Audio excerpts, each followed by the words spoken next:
Maya-maya pa, nang umaga na, maingat na pinasadahan ni Juan ng mga daliri ang mga pabalat ng mga aklat na nakahanay sa istan, at nagpa siya na oras na para lumabas. Ngunit bigla siyang lumingon sa gulat, napalingon at dumungaw sa bukas na bintana. Napansin si Yon na mabilis na naglakad palayo sa templo, nakatutok sa kanya, nagtaka si Juan, iniisip kung aalis din siya ng templo ngayon. Sa oras na ito, mabilis siyang lumilipad pasulong, nakatingin ng diretsyo sa harap na may seryosong ekspresyon, ngunit biglang damilat ang kanyang mga mata, bahagyang tumingin sa gilid at huminto, inilagay ang kanyang mga kamay sa likod ng kanyang likuran, mahinahon, na napapansin na ang kanyang kausap ay narito para sa, ng mahabang panahon, at tinanong kung siya ay pagod. Ang silhouette na nakatago sa likod ng blood magic na nakatayo sa kanyang harapan, ay tumawa, umamin na siya ay na-curious lang kung ang kanyang kapangyarihan ay kasing dakila gaya ng sinabi nila, inalis ang epekto ng magic sa kanyang sarili at inihayag ang kanyang tunay na anyo. Nakangiti si Xiangba, ipinapalagay na wala siyang kabuluhan.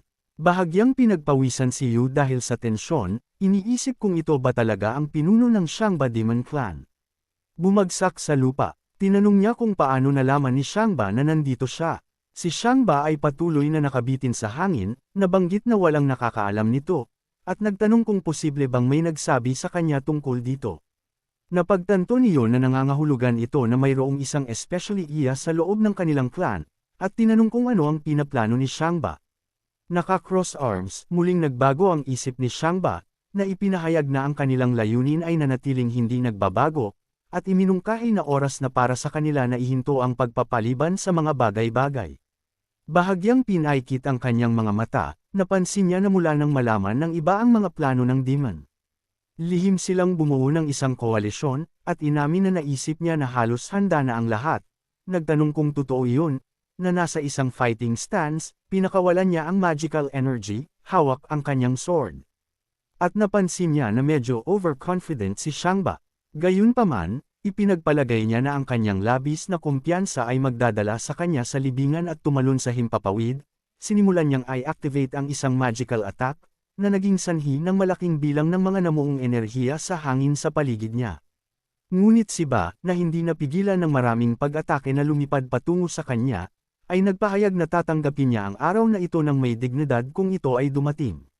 Gayunpaman, sa kanyang mga braso na nakaunat, nagsimula rin siyang bumuo ng kanyang sariling pag-atake, na ibinulalas na ang araw na ito ay hindi magiging ngayon. Ngumiti siya, pinaikit ang kanyang mga mata at ikinuyom ang kanyang kamay, nagsimulang mag-concentrate ng magical energy sa tabi nito, hinihiling kay Yon na payagan siyang makita kung nakakuha ba siya ng sapat na lakas upang mapaglabanan ang kanyang pag-atake. Kasabay nito, si Juan, na nakarating na sa lungsod ng Xiong, ay huminto sa tabi nito, nakangiti sa ginhawa at natutuwa na sa wakas ay dumating na siya. Inalok niya ang kanyang sarili na tingnan kung saan gaganapin ang meeting, ngunit biglang nagulat siya nang maramdaman niya ang sinag ng sword energy na nakatago at gumamit ng jade pendant na umaaktibo. Ang imahe ng frack pendant ay lumitaw sa kanyang isip, pati na rin ang ginamit na silhouette. At ibinaba ni Juan ang kanyang ulo at naalala na si Yon ay nasa unang antas ng pag-akyat sa katotohanan, at ang kanyang sword technique ay walang cap-oras. Hindi niya maintindihan kung paano siya malalagay sa panganib at sumpa sa paghula na napakalakas ng kanyang kalaban. Sa oras na ito, tumayo si Xiangba na hawak si Yu, at ang mga labi ng kanyang magical energy ay lumulutang pa rin sa hangin dahil sa kung gaano kalakas ang kanyang pag-atake, medyo malaking lugar ang nawasak. At ang mga patak ng dugo ay nahulog sa lupa mula sa mga sugat ni Yon, natanggap pagkatapos ng pag-atake na ito. Tumingin sa kanya si Xiangba at nagtanong, ito ba talaga ang kanyang armas? Hinawakan niya ang pendant sa isang kamay niya at nagtanong, talaga bang tumulong ang sword energy na pigilan ang kanyang pag-atake? Pagtingin ng mas malapit sa J pendant, inamin niya na hindi naman ito masama at halos hindi siya namamalayan ni Yon, huminga ng malalim. Tinatanong ang sarili kung ito ba ang pendant na ibinigay sa kanya ni Juan. Sa pag-iisip ng ilang sandali, naalala niya kung paano hinawakan ang palawit na ito sa kanyang mga kamay, tinanong niya si Juan na nakatayo sa harap niya kung ano iyon. Pagkatapos ay ipinaliwanag niya na ito ay ang kanyang pasasalamat para kay Yu, pag-aalala para sa kanya, at nakangiting, idinagdag niya na ito ay ang kanyang maliit na pagpapakita ng pag-aalala. Ngunit biglang nag-ambala si Yun sa kanyang mga iniisip habang siya ay ngumingiti. Kinuyam ang kanyang kamay sa isang kamao at naghahanda sa pag-atake muli. Bulalas niya na sa pagkakataong ito ay hindi na siya papalampasan at iniutos na mamatay si Yun. Kasabay nito, hinawakan ni Juan ang kanyang dibdib gamit ang dalawang daliri, pinaandar ang marka dito at hulaan na ang mga kapangyarihang ito ay sapat na. Ipinikit ang kanyang mga mata, tumutok siya sa pagtawag sa J-Pendant at nagsimulang maglabas ng mga alon ng magical energy. Siya ay bumangon sa hangin upang maiwasang mapansin ng sinuman, at napagtanto na kailangan na niyang kumilos ngayon, na ang kanyang salamangka ay kumakalat sa iba't ibang direksyon. Nahanap niya kung saan eksaktong nangyari ang pag-atake, at sa isip na ibinulalas na narito na, nagsimula siyang para tumaas ang konsentrasyon ng kanyang magical enerhiya, nararamdaman ang magic ng ibang tao. Nagulat sina Xiangba at Yun, at nag-activate si Juan ng Sword Technique of Evaluation, at isang makapangyarihang atak ang lumitaw sa itaas ng ulo ni Ba, na nagtatakang nagtanong, ano ito? Ngunit hindi siya nakapag-react, at nang tamaan siya ng pag-atake, napasigaw siya sa sakit. Nang mawala ang salamangka, bumagsak siya sa lupa na umuubo, hinawakan ang kanyang palad sa malagim na sugat na lumitaw sa kanyang kabilang kamay. Puno ng pawis ang buong katawan niya sa sakit. Naikuyom niya ang kanyang panga at nahulaan na maaaring kay Jin ang teknik na ito. Ilang saglit na napalingon sa kanyang sakit. Kinalas niya ang kanyang kamao, tinitingnan ang piraso ng tela na nakapatong sa kanyang palad, at ang pangalan ni Yu. Ipinangako niya na ang susunod nilang pagkikita ay ang huli niya. Samantala, tumingin si Juan sa bunganga na naiwan sa lupa ng kanyang pag-atake. Napansin niyang nataman siya pero inisip niya kung hindi ito nakatulong. Kinagat niya ang kanyang mga labi, sa pag-aakalang ang lakas ng kalaban ay mas mataas sa antas ng Purple Palace. At naikuyom ang kanyang mga kamay sa mga kamao at pagkadismaya, muling nililika ang hitsura ni Yu sa kanyang isipan. Nagtaka siya kung bakit may gustong pumatay sa kanya mula sa Demon Clan. Hindi nagtagal, nagpatuloy siya sa kanyang paglalakbay, natutuwa na nakatakas si Yun, at sa pagbalik sa lungsod, nagpasya siyang pumunta kaagad kay Yun kapag siya ay umuwi, at bigla siyang natigilan sa pagkamangha. Napansin na ang dating walang laman na plaza, ay napuno ng mahabang pila at desperado sigaw sa isip niya, natanong niya sa sarili, bakit ang sikip dito? Binasa ni Juan ang karatulang kahabaan sa ibabaw ng mesa kung saan nagbebenta ng mga kopya ng aklat ang ilang selda, na nagsasabing nagsimula na ang isang seremonya bilang parangal sa pagpapalabas ng bagong volume. Ang mga taong unti-unting lumalapit sa hapagdala ang mga libro ay natuwa sa kanilang mga bagong binili. At si Juan, nakabilang sa mga masigasig, na humahanga sa libro, ay ngumiti ng kaba dahil hindi niya akalaing magiging ganito ang lahat. Pumila siya ng ilang oras, at sa wakas ay inihayag ng isa sa mga seller na mayroon na lamang isang kopya. Lahat ng nasa pila ay kinilabutan, nagtatanong, wala na ba talagang libro? Sobrang sama ng loob nila, umiiyak dahil buong araw silang naghintay at sa wakas ay nagpasya na silang umalis. Si Juan, na siya naman ang kumuha ng libro, ay kontentong ngumiti, pumikit at pinag-krus ang kanyang mga braso sa kanyang dibdib. Sinimulan niyang iabot ang kanyang palad patungo sa kanyang kopya ng libro, masaya na ang swerte ay nasa kanyang tabi. Gayunpaman, bago niya kunin ang libro, iniunat din ni Yun Qingwo ang kanyang palad patungo dito, at napaatras si Juan nang mapansin ito, ibinaling ang kanyang ulo patungo sa liwanag. Natarante siyang tumingin sa kanya, at siya naman ay natigilan. Hindi alam kung ano ang sasabihin, sabay nilang ipinatong ang kanilang mga kamay sa libro at tinawag na gwapo si Juan. Tinanong ni Qingwo kung maaari niyang ibigay sa kanya ang huling kopya, ngunit si Juan, hindi pinansin ang kanyang tingin, sumisigaw na hindi niya magagawa iyon, hindi, nagbabalak sumuko. Ngumiti si Qingwo at tinanong kung papayag ba siya kung doble ang bayad nito sa kanya.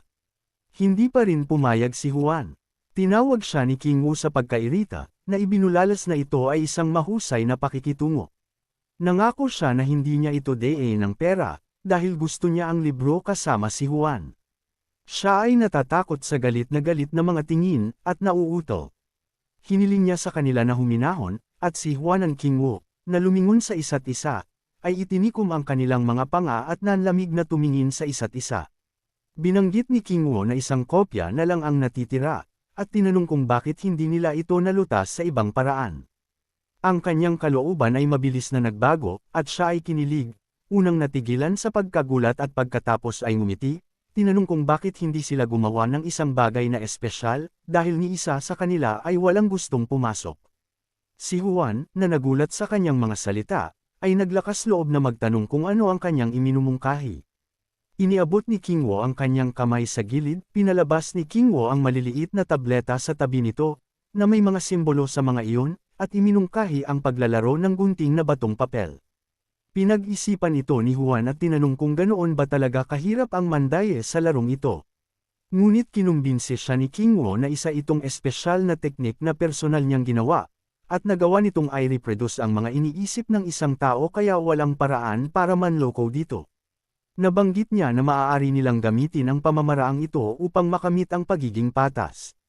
At si Juan, na nagyelo sa pag-iisip, napagtanto na talagang mahirap manloko sa kasong ito, napagtanto niya na ang lahat ay mukhang katanggap-tanggap, at sumang-ayon na magsimula, pinahaba ang kanyang palad, tinatanggap ang ilang mga chips, narinig ang kanyang kasunduan.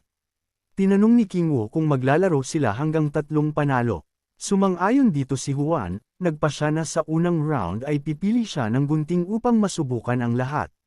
Kinuha ni Kingwo ang sarili niyang chip, nagbilang si Kingwo mula 3 hanggang 1, at kasabay ni Juan, inilagay niya ang chip sa mesa sa harap niya, hinarap ang mga nagbebenta, hiniling niya sa isa sa kanila na ibalik ang mga card, at sila ay sa una ay natigilan, hindi inaasahan na siya ay makakausap sa kanya, ngunit sumang-ayon pa rin, pagpihit ng chips, pagtingin sa simbolo nito, napakunot noo si Juan, at masayang ngumiti si Kingwo, at tumatalon-talon, bumulalas na siya ang nanalo sa unang round.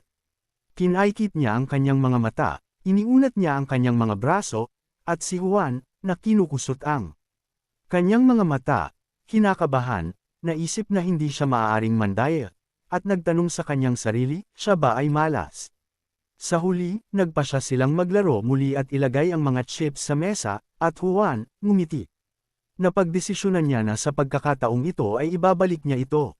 Inilahad niya ang kanyang kamay, binaligtad ang mga simbolo, at nanlamig. Umindayog mula sa pagsisikap, kagat-kagat ang kanyang labi. Nakangiting pinitik ni Kingwo ang natitirang chip sa kanyang palad at tumatawa, napansin niyang mayroon na naman siya. Napabulalas siya na siya ay mapalad, at kinuha ang libro at nanginginig si Juan, yumuko at ang mga nagbebenta, na napansin ang kanyang kalagayan, ay nagtanong kung siya ay okay. Ipinapalagay nila na kailangan nilang makipag-ugnayan sa isang tao mula sa kanyang clan upang kunin siya at humingi ng tawad sa kanya, ipinaalala nila sa kanya na oras na para sa kanila na magsara at umuwi. Samantala, pumikit si Jinwoo at ngumiti, nagpaalam kay Juan, at ikinuyong niya ang kanyang kamay sa isang kamao. Naisip na hinahanap niya kung saan siya maaaring mandaya, ngunit ang lahat ay malinis. Napabuntong hininga siya sa pagkabigo, dahil nasayang ang labis na pagsisikap at napunta sa iba ang kanyang libro. Sa huli, nagpasya siya na susubukan niya ang kanyang kapalaran sa ibang pagkakataon, at dahil malapit ng mahinog ang kanyang mga dahon ng tsaa, ipinalagay niya na kailangan niyang maghanda ng bagong batch para sa pinuno. Maya-maya pa, nang ganap na ang dilim sa labas, lumilipad siya sa ibabaw ng lungsod at napansin ng may pagkabigo na ang lahat ng buto ng tsaa ay nabili na ng ibang tao, kaya't wala na siyang magagawa rito. Kaya naman nagpasya siyang bumalik. Ngunit bigla siyang naging interesado nang marinig niyang may sumigaw ng matindi. Inakusahan ng lalaki ang kanyang kausap na nagsisinungaling, at napasigaw si Juan sa pagkamangha nang marinig niyang itinanong ng pangalawang lalaki kung anong klaseng panlilinlang ang sinasabi ng kausap. Idinagdag din niya na nakita nila ang lahat ng ito ng kanilang mga mata. At isa sa mga lalaking nakatayo sa tabi ng batang babae, na ang silhouette na hindi nakikita ni Juan dahil sa layo, ay nagtanong kung paano niya nagawang manalo ng maraming beses ng sunod-sunod. Inutusan niya itong ibalik sa kanya ang kanyang elixir, ngunit tinanong lang nito kung posible bang swerte lang siya. Ang isa sa mga lalaki ay muling nagtanong, na nagpapaalala sa kanya na siya ay nanalo ng higit sa 20 beses sa isang hilera, at nagtanong kung ito ay maaaring swerte lang. Nang mas malapitan, napansin ni Juan na si Kingwo ang kasama niyon, at sa pagtayo ni Ran sa kanyang harapan, ipinahayag na siya ay isang tapat na tao at iminungkahi na pinarurusahan sila ng langit sa lahat ng masasamang bagay na ginawa nila sa buhay na ito.